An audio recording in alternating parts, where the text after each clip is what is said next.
Welcome to the Saints Sports Corner. We got a great show for today. We're going to be talking about the Saints making a free agent splash on day one of free agency. We're also going to be talking about now that the Saints have signed Travis Etienne, are the Saints out of the sweepstakes for Jeremiah Love? We got a lot more of that on the Saints Sports Corner.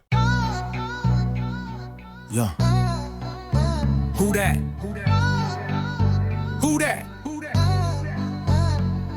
Who that said they gon' beat them Saints? A win is a win by a mile or an inch. It's any given Sunday when we battling in the trenches. Who that? We that? Who that? We that? Die hard even after an L. Still reppin' in my section, yelling outside the dome, going home. Who that? We that? Black and gold soul, that's my song. Who that? We that? Who that? We that? Touchdown Saints putting points on the board is how my squad steady winning. Sacks on D, turnovers, wow, don't even think about coming back, it's already late in the fourth now. We that, who that, we that, who that, who that, who that. 4,000-yard QB, 1,000-yard rusher, 1,200-yard receiver, straight pressure. Lockdown corner, throw that ball if you want to. TFL's in the backfield, boy, we on you. Black and gold, so that's what I'm all about. Forget about the division, the Saints run the South. Who that, we that. Who that? We that? Who that? Who that? Who that? Who that? Who that?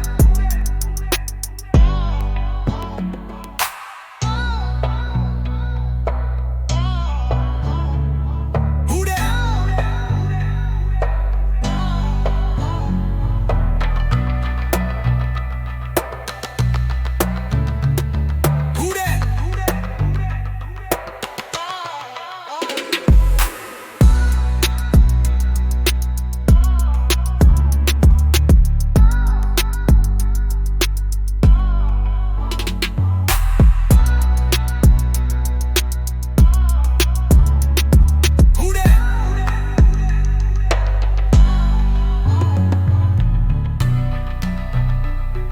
Welcome into the Saints Sports Corner. Who that nation? You already know what it is, man. Hit that subscribe button. If you're not subscribed, please subscribe. Hit that like button also, man. But as always, let's just dive right in, man. The Saints made major moves on day one of free agency. They made major moves on day one of the free agency, and the Saints fans are rejoicing because some of the needs that the Saints had this upcoming offseason was solidified, was secured with the Saints spending money on David Andrews and also spending money on Travis Etienne. We also signed the punter. The Saints made some splashy moves, man. They jumped right in and signed a punter and Anthony Wright. They got a punter from the Vikings, and everybody knows punter has been something the Saints have struggled with. Flipping the field has been something the Saints have struggled with, and the Saints dived right in. Wasted no time and got themselves a punter, a guy who can flip the field, a guy whose average point yards is 49 yards per punt, which is huge when it comes to playing defense and not playing on your side of the field. So this is big when it comes to the New Orleans Saints. The New Orleans Saints needed a punter. They need special teams. They need a kicker too also, because the New Orleans Saints have a problem on special teams. Now, that being said, getting a punter frees up a draft pick. You don't have to draft a punter in the draft. So now we got a guy with a leg who's long as 77 yards, which is huge when it comes to flipping the field in the NFL. So the Saints paid him, made him one of the highest paid punters. Also, they get a little splashy. and get Travis Etienne. Now, Travis Etienne was rumored to go to them prior to free agency, and everybody wanted to see if it was true. Well, Travis Etienne signed with the New Orleans Saints. He wanted to come home to Louisiana, which is big for the Saints because the Saints haven't had a 1,000-yard rusher since Mark Ingram. And although Alvin Kamara is a nice chess piece, he haven't been that 1,000-yard rusher that the Saints needed. Granted, the offensive line wasn't that great in his tenure, but now that they got a running back who can rush the ball, a running back who can make moves, a running back who can get downhill and actually be a 3-down running back, that is big. That is big for the Saints. We've been needing that type of running back to go along with Alvin Kamara. And we don't have to waste the 8th pick to getting somebody like Jeremiah Love. We have more than that later on in the show. But not to get off topic, Travis Etienne is Louisiana born. He's a guy who wants to come home. He's a guy who wants to make an impact at home. He's a guy whose brother plays for the Carolina Panthers, which is a nice little rivalry in the household, which makes this a really good move for the Saints, man, because he's still young. He's still a guy who's like 27. He's still a guy who has trade on the tires. And as you know, running backs don't break the bank unless you're like Saquon or something like that. But to have a guy who can rush the ball, who you can count on to run between the tackles and make people miss and get downhill is big for the Saints. What does this mean for guys like Alvin Kamara? What does this mean for guys like Kendre Miller? It remains to be seen. Some say Alvin Kamara might be retiring. I highly doubt that. If a team throws that big number at him, I'm sure he probably assigns somewhere. That's just my opinion. I don't know that to be sure. But if a team offers him $15 million a year, on top of the 13 the Saints have to pay him, trust me, I think he'll come back for that bag. But at the same time, the impact that this is going to have on the New Orleans Saints is just an end of an era. We lost Demario Davis already. He went to the Jets, got him a bag. I thought he'd be ring chasing, but listen, in this economy, you got to go and get them bread. You got to get every bread and crumbs you need. You got to get all the bread, all the crumbs in order to, be sustainable in this economy. So I ain't knocking him, man. Demario Davis gave us everything. Shout out to Demario Davis, man. I wish you the best on your future endeavors. But that being said, that leaves a big, massive hole in the middle. Now, a lot of people saying Saints can go and get Sonny Styles. I don't see it. Not at 8. I get he's a freak, but we had a freak that killed the combine, Stephon Anthony. And maybe I'm just holding that little, that little past linebacker trauma over Sonny Styles' head. But, man, it drafted linebackers that high, man. I don't know. But my guess would be Ruben Bain or Caleb Downs or Jordan Tyson. That would be the 3 that I think they would go with.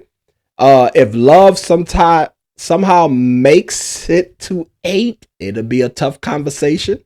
Not sure he will, though. I don't think he get past 5. That's just my opinion. But at the same time, what this means for New Orleans Saints, man, what this means for the New Orleans Saints, that means that we got a 1,000-yard rusher who rushed for 3,000 yard had 3,000 yard season. Hopefully he continues to stay healthy, which helps us. And then we make the biggest move out of all the moves, sign one of the top guards on the market, David Andrews from the Buffalo Bills, a guy who could get to the second level, a guy who can maul people, a guy who can open up those running lanes for Travis Etienne, which is huge. We need those rushing lanes open. Our running back room, our running backs have been dying to get open holes, and now that is solidified with David Andrews. Now we got an offensive line where our 5 starters are absolute dogs, absolute maulers, absolute physical specimen, absolute guys who could get to the next level. We're talking about Eric McCoy at center, Pro Bowler. We're talking about a young left tackle and bank owner. We're talking about Fuaga. And now you get David Andrews. Now you're just missing one more. I'm guessing that means Cesar Ruiz will man that down, but he's also a trade chip. Potentially. Not sure. Potentially. So we'll see how this shakes out. If the Saints want to get younger at that guard spot, who knows? But, man, it looks real nice. Tyler Shuck got to be sitting back there saying, man, guess what? If the team's coming at me this year even harder than they did the first year, now that they got tape, guess what? Bring it on, because my offensive line going to hold up this year. My offensive line going to hold, and I got a back I can hand it off to. So that's big. That's big news for Tyler Shuck. He has to be excited. And they're not done. They are not done. The New Orleans Saints are not done. This is just free agency. They knocked out they checked all the boxes on their roster when it comes to filling their massive holes. Now they can really go best player available when it comes to the draft, which is big. That's what Mickey likes to do. So we'll see, man. This is not one of them podcasts where we just gonna go in depth and we just is gonna, we just gonna sit up here because I know there's more moves that need to be made. We also lost Alontae Taylor. We also lost Tay, got him a big bag from Tennessee. 60 million big. Like 60 million big bucks, no whammy. Like Alontae went got him a bag, man. Shout out to Alontae Taylor. But again, the same thing with Demario Davis that leaves a huge hole at the cornerback spot. And our cornerback room is not that formidable, in my opinion. So we're going to have to find another corner to go alongside. We saw when they inserted Isaac Gidham what happened. So we're going to have to find a corner to go alongside, Kool-Aid and Quincy Riley. I know they both young players, but we need another slot dog. So we'll see what they do to shake that out, which ironically, if we're being honest, Caleb Downs is the chess piece, the safety corner hybrid that can actually be that chess piece all over the field the same way Malcolm Jenkins was for us. So if they go Caleb Downs, man, I'm not mad at that. If they go Caleb Downs, I'm not mad at that because Caleb Downs is a perfect fit with what they're trying to do. That chess piece that can, be your deep safety, that can take the ball away, that can be the absolute best defender on the field. That Tyrann Mathieu, that like that Ed Reed, Troy Polamalu type, and what happened when we passed on the safety that went to Detroit, how that worked out. So I'm just saying, I'm not surprised. I wouldn't be surprised if they take Downs either. They may be in love with Downs. He's a formidable player. He's a game changer. And the Saints need all the game changers they can get. But the problem is, who's going to rush the passer? That's what I'm looking forward to. That's why I keep saying Ruben Bain is probably the safest pick. Who's going to rush the passer, man? Yes, we got Chase Young, but sometimes Chase goes missing. We don't talk about that enough. Yeah, he came on, he did his thing, but man, there's games where he don't even get he don't even sniff the quarterback.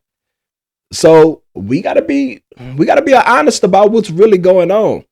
We weaker now on the defensive end. We're weaker now when it comes to. We're weaker on the defensive end. We're weaker in the cornerback room, and now we're weaker in the linebacker room. That's not good. That's not good. So I look forward to them to make more moves. I look forward to them to keep stacking.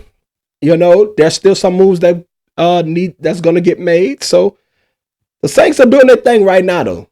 We give them a A right now. I gotta give it to them. They every hole that we went into the offseason needing the Saints addressed. So now it's really best player available. So I don't know who the hell they gonna draft come April because they didn't already pretty much got all the holes. So now they can go bargain shopping for high upside pieces, which can help this team. So we're going to stay plugged into the phone. We're going to stay plugged into the phone. And as far as that Jeremiah Love, I'm not going to say it's dead, but it's hanging on. It's hanging on for dear life because he did some amazing things at the combine. And after everybody's seen that, man, and people are saying he's the best player in the draft, I don't see how he get to 8. I just don't. I don't see how he get to 8. Like, that's, I don't know, man. I do not see how he gets to 8. But it remains to be seen. It remains to be seen, man. I'm happy. I know y'all happy. But we're going to keep y'all updated. Jeremiah Love might be out of the running. But what about Jordan Tyson? That's a nut, man. Listen. With that offensive line that we have cooked up with Travis Etienne, can you imagine? Can you paint a picture for the NFC South going against 6'3", 6'4" Jordan Tyson, speedy wide receiver, and Chris Olave? Then you got Jawan Johnson. Then on top of that, you got Travis Etienne in the backfield talking about nightmare. Shucks somewhere making snow angels. And it's damn near summertime. That's how good that. And I know some people like Carnell Tate, but Chris Olave is kind of Carnell Tate-ish. So you get a guy who's like absolutely Jordan Tyson. Ooh, Saints gonna be a problem, man. They're gonna be a problem. They're gonna be a problem. That defense need work now. That defense need work. But that's all I got. That's all I got. Just a little quick podcast on the moves. A little quick podcast on the moves on day one. But as always, man, thank you for rocking with me. Thank you for watching the Saints Sports Corner. Stay tuned, because we got some more things that's going on. But stay tuned, man. We're going to be right back with you. We're going to keep you updated on all the information. But as far as that, that's all I got. Thank you for watching the Saints Sports Corner. You have a good rest of your evening.